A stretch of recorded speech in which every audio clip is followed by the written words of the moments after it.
This is part 3 of my multi-series content on ancient Egypt. We are going to talk a little bit more about hieroglyphs and some particular examples. This is a screenshot taken from the step-by-step site from their dictionary tab. So partly I picked this word saw, which is that S and then what looks like our number 3 backwards, but it's one of the Egyptian letters or one of the Egyptian letter A's.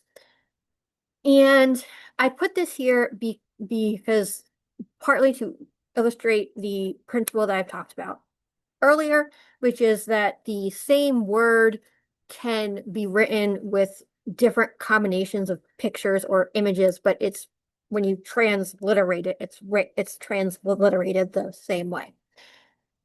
But I also picked saw because it is a common word that you will see on Egyptian stele laws because it is the Egyptian word for sun, not the sun in the sky, but the biological sun, like member of the family sun. And so that's why I picked this particular word and why I want to draw your attention to this last box here, because this saw is a word that if you look at a lot of Egyptian stele, which are one of the dominant classes of Egyptian artifacts that are in museums, this word will pop up again and again. And again, it means the word for biological sun. What I also like about the step-by-step hieroglyphic site is they have in their dictionary tab, when you search words, it gives you the transliteration first, then it gives you the actual hieroglyph or glyphs, depending on the word. Then it gives you the English translation, but then it also gives you the Arabic translation for that word. Which is something that I really like because one of the things that I'm really passionate about is decolonizing the discipline of Egyptology and the study of ancient Egypt. So putting the Arabic translation of these words on their dictionary tab is something that I noticed right away, and that I definitely want to commend this resource for doing.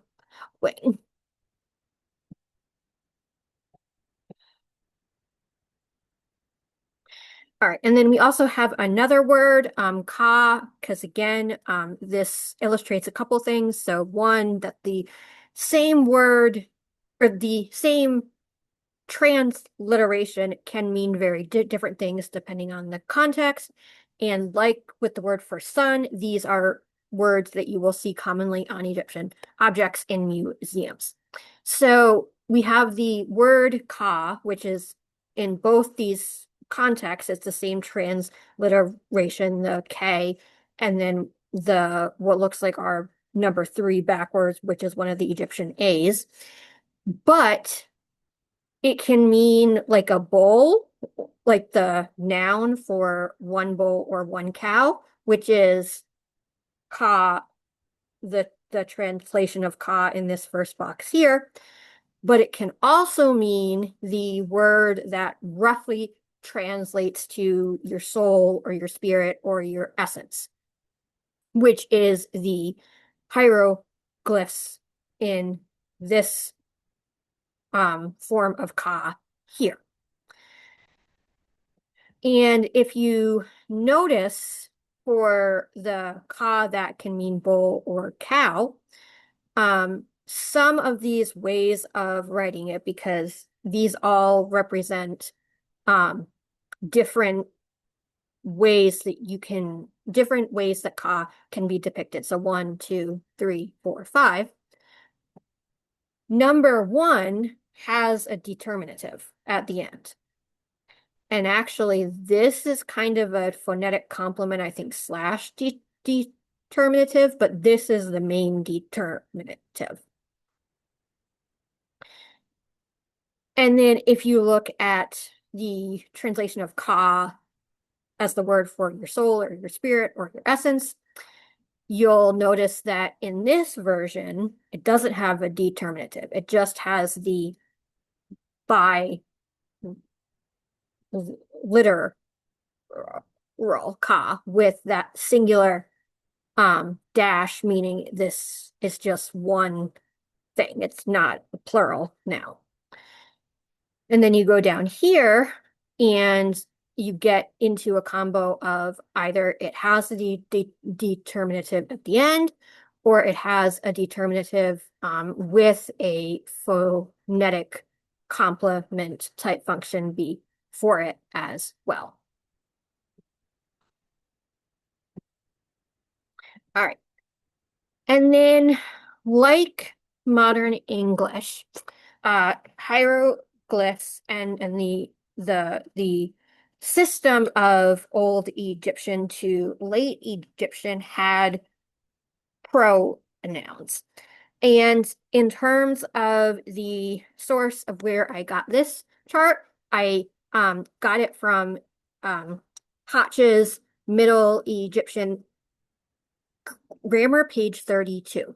So if you want to learn ancient Egyptian via the kind of traditional textbook route, there are two main ones, or these are the kind of two of the main ones out there. So Hotch's Middle Egyptian Grammar, which is where this particular chart is from, but then you also have J.P. Allen's Middle Egyptian, an introduction. And those two textbooks cover a lot of the same material. They just approach it in different ways. As the title implies, Hotch's really focuses a lot on the grammar. So for when I started to independently learn to read hieroglyphs, I started with Allen's Middle Egyptian, an introduction. And then when I went to graduate school, the textbook that we used was Hotch's Middle Egyptian Grammar. So it just which one of these you choose is in part going to depend on what you want to use and learn Middle Egyptian for, and kind of how fluent you want to be in it. So these are just a list of the suffix pronouns, both their singular and plural forms, because Middle Egyptian does have pronouns, and again, if you look at stelas in particular, you will see pronouns on there. So I kind of just put this here as kind of a handy dandy reference. And again, I got it from Hotch's Middle Egyptian Grammar on page 32. All right. This is a screenshot from a site that I've mentioned before called Digital Egypt for Universities. That's put together by University College London. It's a site that I repeatedly go back to for content because it has really good content, and they semi-regularly update it and put new content in as well. So this is from their timeline tab, and the reason that I highlighted this tab in particular, so I'm just going to go, so this is their timeline. So if I were to, which I think, yeah, no, this is their home page, and then this is what their timeline tab looks like. But part of the reason that I screenshotted that particular one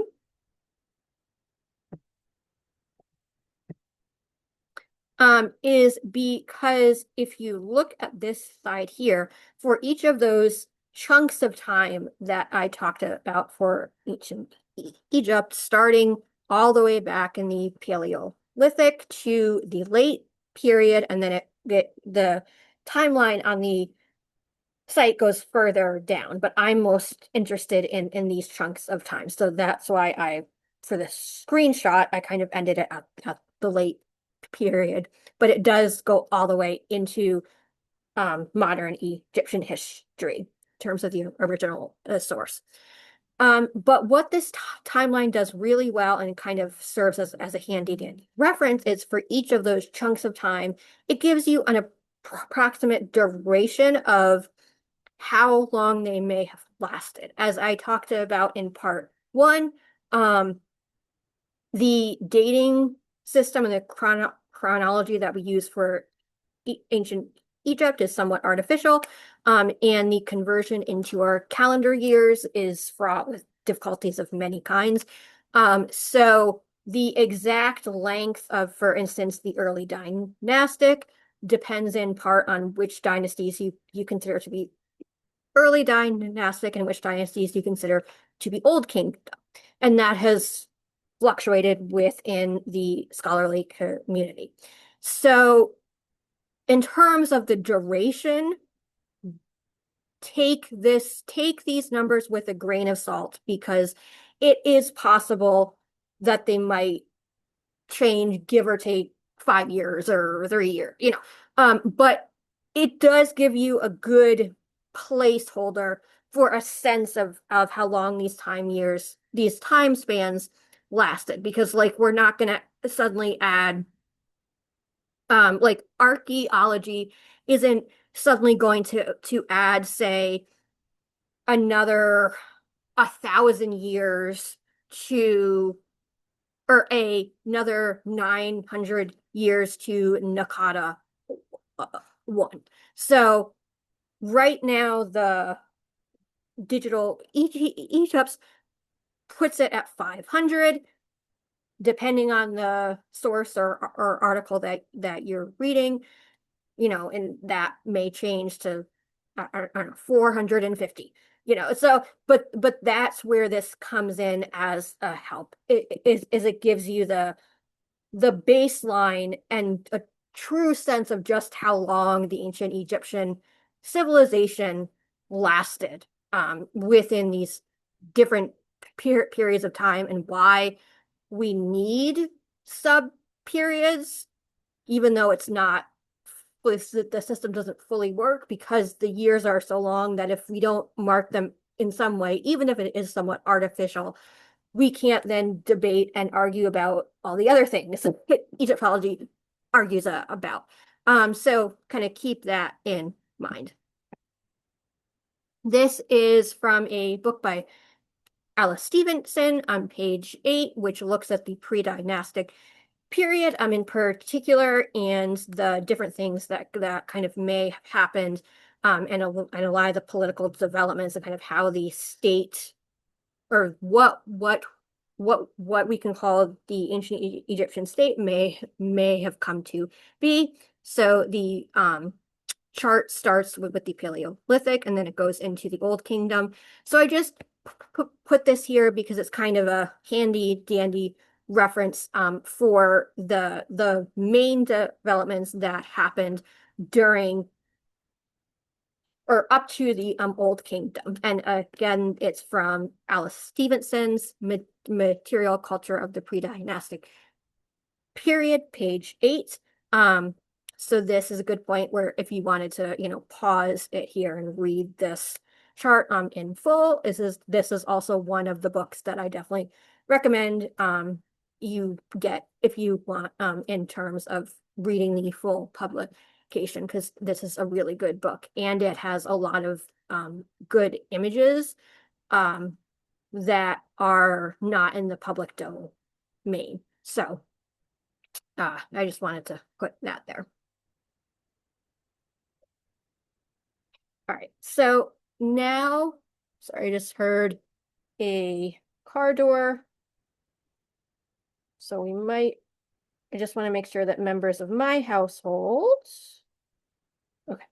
I just needed to make sure that members of my household did not, or were not suddenly coming in the door, because we do have a dog, so that would have resulted in barking and a good amount of noise. but we are clear at least for right now. So now I'm going to talk a little bit in detail more about chronology. So this slide and what I'm going to summarize now is post New Kingdom. And it's basically largely post the chunk of time that Egypt is an independent political entity. So Egypt at the end of the Bronze Age, which the Bronze Age, you're getting to the late New Kingdom. And then by the time you get into the late period, you are starting to get into the rise of ancient Greece and ancient Rome. And then Christianity comes into Egypt because Egypt is conquered by Rome in 31 or 32 BCE at the Battle of Actium. At that point, Egypt is a province of the Roman Empire, so it's not an independent political entity anymore. At least a couple of hundred years go by, and then you're getting into the ADs or CE, so the first century on, and you have the Christianity trickling and coming into Egypt in the 300s AD. Around that time, or kind of towards the end of that time, the Western Roman Empire falls. I'm putting falls in quotes because that's kind of a whole other historical question and can of worms, is kind of to what extent did the Western Roman Empire ever fall? But that's a whole other video. And so the traditional date that's given for the fall of the Western Roman Empire is 476 AD. So after that, Egypt is still under the control of the Roman Empire, but it's under the control of the Eastern Roman Empire, which is also sometimes referred to as the Byzantine Empire. And so basically that chunk, 300s to 500s-ish AD, is the period of Coptic Egypt, when Christianity comes into Egypt and has its different social transformations and things that it does. And then in the 600s AD, you have the birth of Muhammad.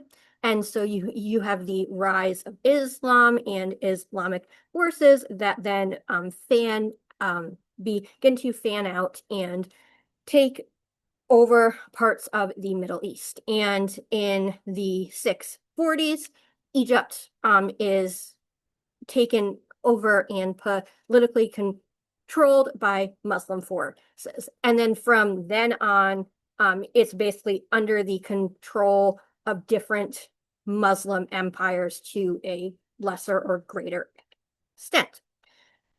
And so more hundreds of years go by. And then in the 1500s AD, you have the rise of the Ottoman Empire, and Egypt is a province of the Ottoman Empire from about 1517 to the first part of the 19th century, which is when you get into Western imperial or direct Western imperialism and all of the things that flowed from that. And then in Egypt proper, you have as part of that background to Western imperialism, you have Napoleon, who is in charge of France. In 1798, he, partly in an effort to cut off British imperialist access to India, he puts together both a military and cultural invasion of Egypt. And that lasts from 1798 to 1801. His military invasion part is a flop. That aspect really doesn't go well, but the cultural thing that's produced out of his invasion is these multi-volumes that are basically etchings and drawings of what scholars that he recruited for the invasion saw in or during the campaigns. That is called the description data Egypt. That's released to to Europe in multiple volumes in the first half of the 19th century, so the 1800s, and that documents sets off a kind of new wave of Egyptomania. And for Egyptology in general, it's part of the beginning and the growth and the establishment of scientific Egyptology in the West. When Napoleon invades Egypt, at that point, Egypt is technically a province of the Ottoman Empire. But what the Ottomans have done is they have sent basically a governor to do the kind of practical day-to-day aspect of ruling Egypt, because they are all the way in Constantinople, which they've renamed Istanbul by that point. And that person's name is Muhammad Ali. And in the wake of the French invasion, Muhammad Ali essentially forms his own independent political dynasty. And they are the ones that, for practical purposes, at least try to or control Egypt in some way. But the Ottoman Empire in the 19th century, at least, doesn't formally give up ownership of Egypt. And then you have, in the second half of the 19th century, you have formal British occupation of Egypt, where they actually send troops in and they have a military presence there. That ends around 1922 in terms of most of the troops go home.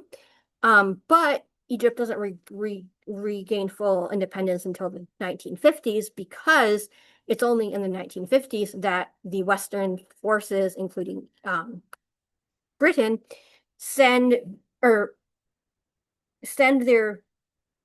troops and their soldiers out of the Suez Canal and give ownership of the Suez Canal back to Egypt.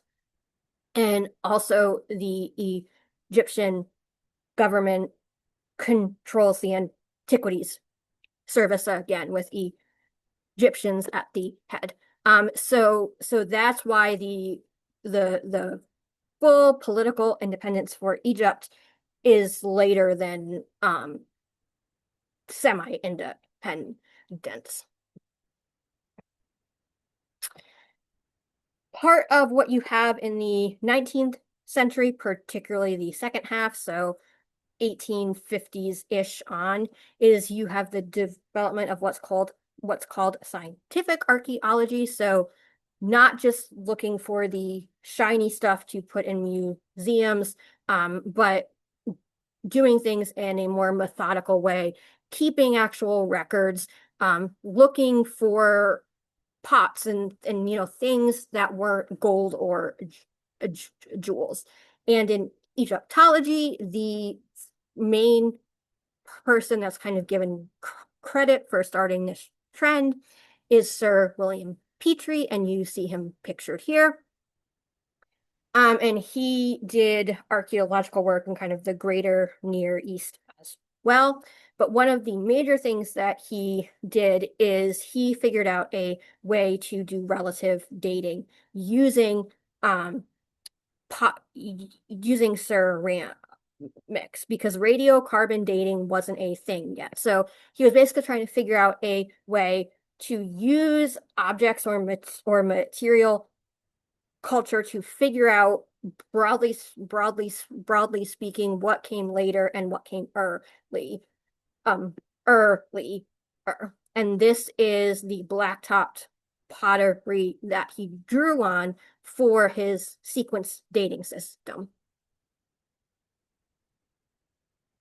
It's the same thing. So Flinders Petrie, he, wasn't he he wasn't a villain, but he also wasn't a saint. So in terms of good things that, he's known for, he really viewed his archaeological work as rescue archaeology. So one of the things that he would do is he would target or sometimes work at sites that earlier Egyptologists and archaeologists had already kind of done an initial once over in, but in a more systematic record keeping way. He also was one of that first wave of archaeologists to keep adequate and even copious records, and not just of the fancy stuff, but of pots and pans and people's daily lives. And then, of course, his sequence dating method. All that being said, he was a man of his time. And one of my other focuses in terms of looking at the history of the discipline of Egyptology is its entanglement and the level of interface and how it draws from the imperialism and the scientific racism of the 19th century. And Petrie was not exempt from this. So I would argue that in today's terms, he would be called a racist because he did have a definite racial ideology in kind of his brain of white being superior to black. And that did factor into how he, at least initially, interpreted the archaeological evidence that he found. And this is where that dynastic race theory comes in. He also had clear and long-lasting links with eugenics supporters like Francis Galton. And so that aspect of Petrie is coming more and more to the fore in modern Egyptology, and it's being more and more studied and kind of more and more unearthed in terms of that angle of things. All right, this is from a graphic from another really good site, particularly for maps, called the Ancient History Encyclopedia.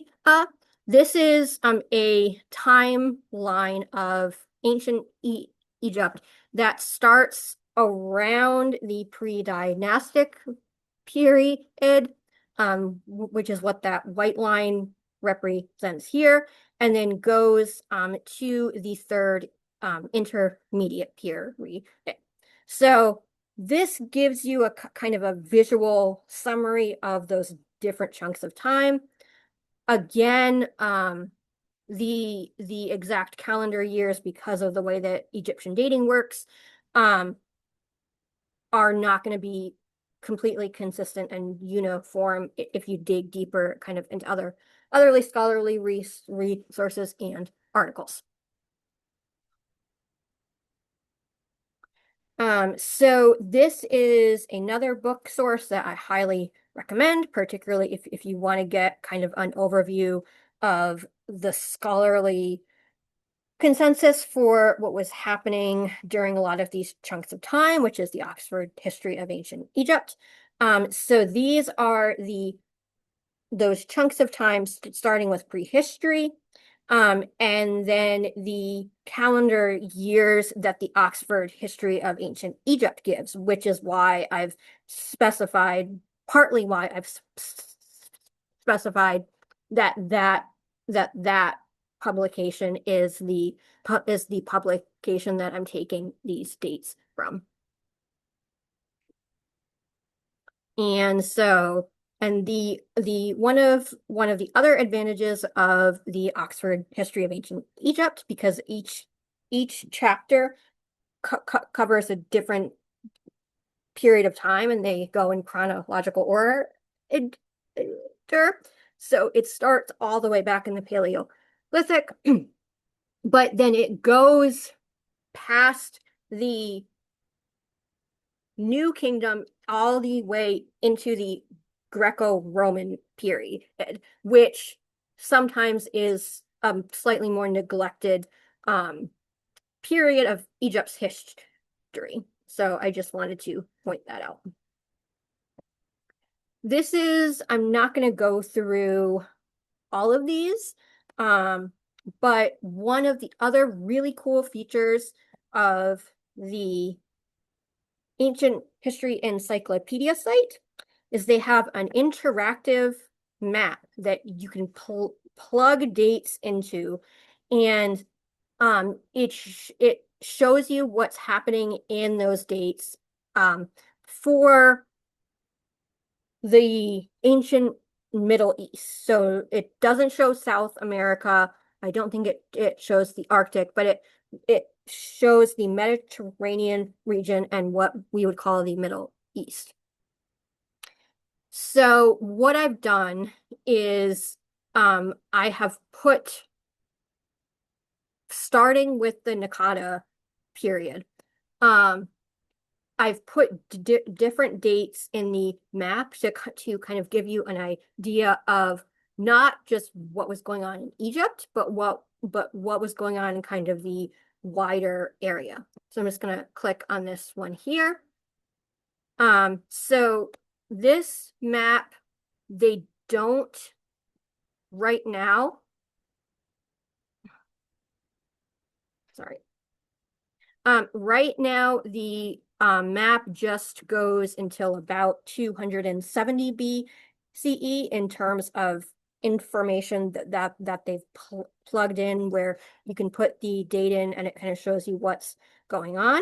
So the approximate date that I've put in here for this screenshot is around 4000 BCE. So we're well past the Paleolithic period, and we're into the Naqada 2 or Naqada 3 period. So you have different groups that are coming into and settling along the Nile River, but you also have the contemporary Sumerian culture in parts of what largely is Iraq, and then a little bit into modern day Iran, because once you get down here, you're getting into modern day Iran. But all this is modern day Iraq, and then you're getting into modern day Turkey up here. And this is the Nile River, and this is Egypt here. So you have the delta up here.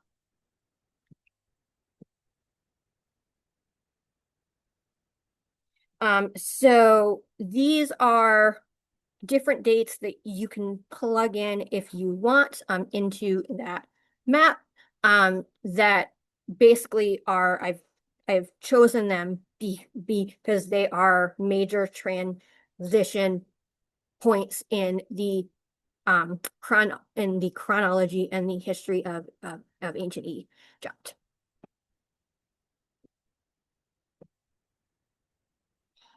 So I'm just going to go a little bit. So I went all the way because that map does go into the chunk of time post Battle of Actium. So you see the rise of ancient Greece and ancient Rome, and kind of how it relates and impacts on the history of ancient Egypt during those chunks of time.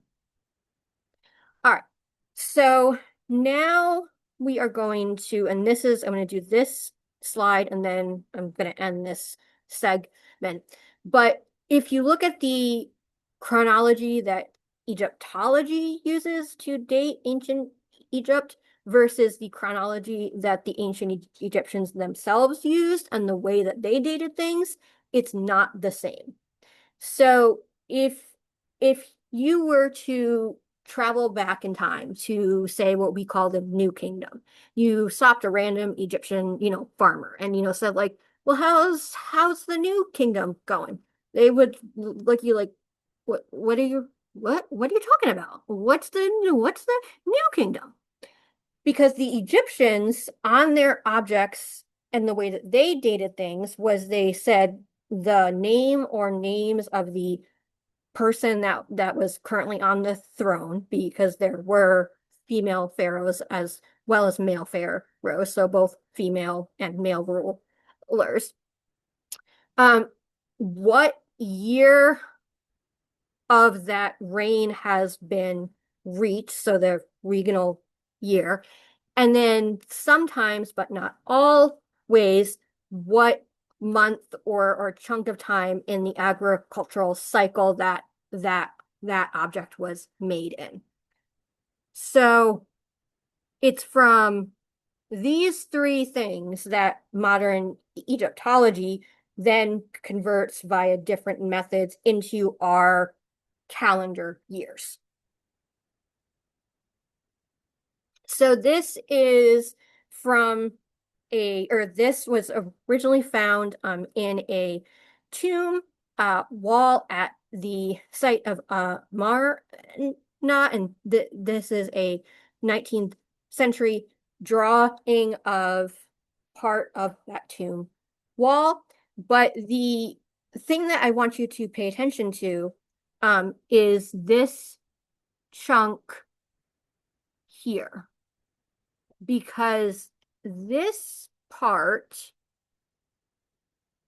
is the actual date. So what this, or part of what this says, is regnal year 12. So whatever person was on the throne, it was the 12th year of their or her or his reign.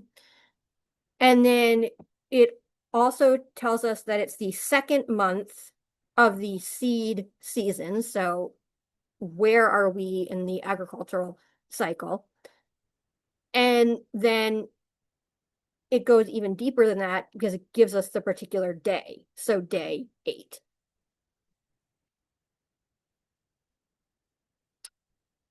There is, with the Marna period, there is further dating controversies because a lot of things happened in that period. And the reign lengths and dates for more than one of its rulers has been changed recently in light of recent archaeological evidence. And so that's what this slide talks about. And kind of where that evidence is from. So this is another point where you might want to pause the video and read fully there. All right, this is the translation of text from a Middle Kingdom stele that was found in one of the forts. And the part that I want you to pay attention to is the part in red. So it gives you, it's made in the year 8. So whatever person ruler is on the throne, it's the 8th year of her or his or their rule. And then it gives their name. So under the majesty of the king of Upper and Lower Egypt, so that's one of the honorific titles that ruler after ruler gets. And then we finally get to one of the personal names of the ruler here, Ka Kare Sen Waseret. So if you notice, if you were to look in terms of our dating of this object, it's from the Middle Kingdom. But the word Middle Kingdom appears nowhere in the original inscriptions because that's not how the ancient Egyptians dated things. So keep that in mind when you're looking at objects in museum collections and labels. All right, this is from a stela that is held in the Metropolitan Museum of Art. And again, I've highlighted the parts that have the actual dating information. So this chunk here is regnal year 17. So whatever ruler person is on the throne when this stela was made, it was their 17th year of being on the throne. And then we have some honorific epithets for that ruler here, which is what this chunk down to here is. And then in the cartouche, we have one of the personal names of that ruler, which is Cap, or Cap, or Cap, Cap, Cap E R care. So and then this last chunk is another like honorific epithet that you see repeated and not a personal name. So I hope that those examples have kind of given you like practical illustrations of sort of how that dating works. This is something that I mentioned in earlier content because this dating is artificial to some extent. Which periods different dynasties go into has changed with new evidence, and kind of scholarly thought has shifted back and forth, and that in turn affects the exact number of years that we give to the Middle Kingdom or the early dynastic, So particular dynasties that this has happened to includes the 13th dynasty. According to the Digital Egypt for Universities, the current consensus is to put the 13th dynasty at the tail end of the Middle Kingdom, but earlier thought, at least in some quarters, was to put it at the very beginning of the second intermediate period. So, that's something that may change. The 17th dynasty is another one of those dynasties that, depending on what the scholarly consensus has been, sometimes it's put at the tail end of the second intermediate, sometimes at the very beginning of the new kingdom. Okay, this is from a larger article. I've put the author and then the title with other citation information there. And what this graphic shows is the seasons in ancient Egypt. So what was their agricultural cycle actually like? So if we go back to some of those objects, second month of the seed season, day 8. Where did they get those terms? So the Egyptian agricultural season was ruled by the flood of the Nile, and then the waters would recede and they would plant things, wait, harvest, and then the cycle would begin again. So you have the annual Nile. So basically there's 3 main seasons in the ancient Egyptian calendar. So you have the annual Nile flood in August, September, which the Egyptians called Akats, which can translate to inundation. And that is where the Nile River overflowed into Egypt, covering most of the delta and the flood plain. And then those waters recede in October, May, in the season of parrot or sprouting. And the silt that was left behind was fertile enough that you could basically just plant crops right in it with help of cattle as draft animals, and you didn't need to do a lot of extra work to plant those crops. And that season also includes the harvest and you picking those crops, and then you kind of have that last season, which is the season of Shemu or heat, which is kind of where you're waiting for that annual flood cycle to start over.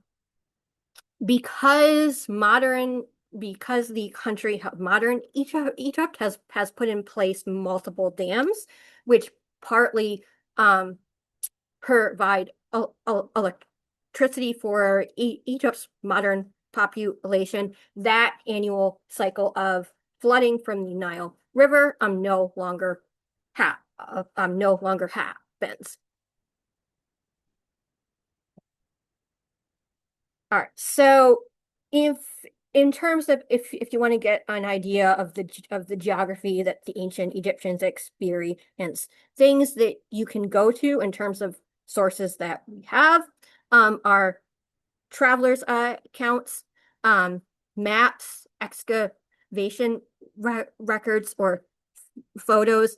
You can also read Egyptian literature because they did have their own literature, and part of that part of those writings talk about the landscape and kind of the geography. You can also look at surviving artwork and tomb reliefs, and then in kind of newer technology, there's different digital scanning technologies like GPS that can scan different parts of modern day Egypt, and you can see geological evidence and traces of past happenings because the branches of the Nile have shifted and changed over time. Egypt in ancient times was divided into two main regions. Lower Egypt, which because of the way that the Nile ran and still runs, even though it no longer floods, is Lower Egypt is actually up here in the Delta region, which is where one of the capitals, Memphis, was, and modern day Cairo has or is in parts of ancient Memphis. And then we have Upper Egypt that is actually down here, and that is the modern region of Luxor, ancient Thebes. So the emergence of the Egyptian state and the unification of Egypt is unified rule over Upper and Lower Egypt. And in those chunks of time, those intermediate periods when Egypt breaks apart and there's different factions ruling or different families ruling different parts, one of the patterns that you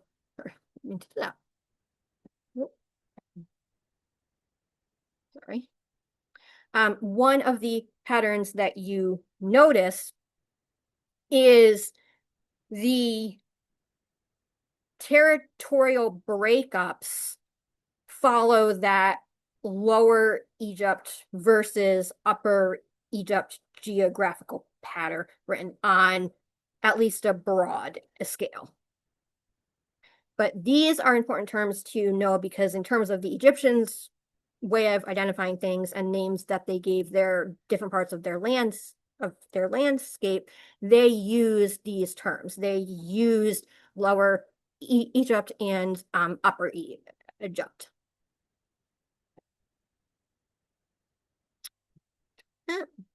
And this is the slide that I'm going to end on.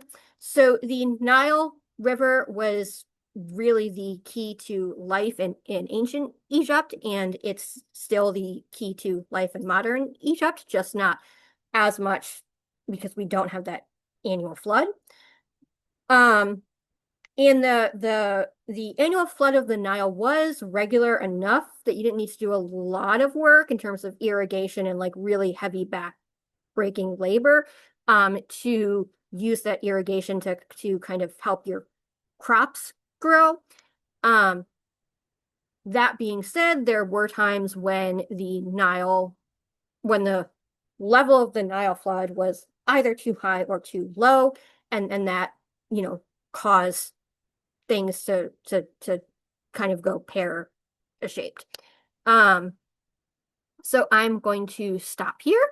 Again, if you want to learn more about ancient Egypt, ancient history, definitely contact me. I charge $10 to $20 an hour, depending on what your financial ability is. And I just really hope that either way you are enjoying my content, and stay tuned for more. Bye.